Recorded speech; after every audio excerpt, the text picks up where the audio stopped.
Виктора Храпунова приговорили к 17 годам лишения свободы с конфискацией имущества и без права занимать должности на госслужбе.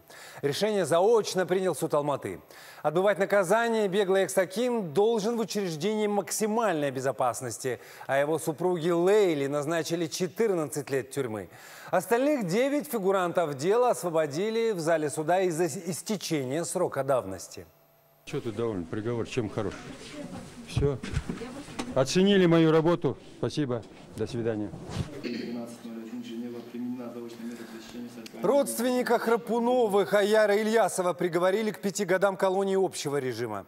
Экс-акима Алматы обвиняют в хищении сотен миллионов долларов за счет продажи городского имущества. Причиненный ущерб государству превышает 250 миллионов долларов. Виктор Храпунов покинул Казахстан в ноябре 2007 года. Со своей женой Лейлой он отправился в Женеву. Сам Храпунов отрицает все обвинения. Акимат Алматы направил иск в Федеральный суд Лос-Анджелеса в 2014 году.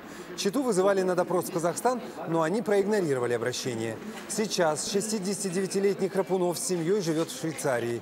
Его супруга Лейла уже отреагировала на приговор. На своей страничке в социальной сети она написала, цитирую, «Жаль, что запретили занимать госдолжности».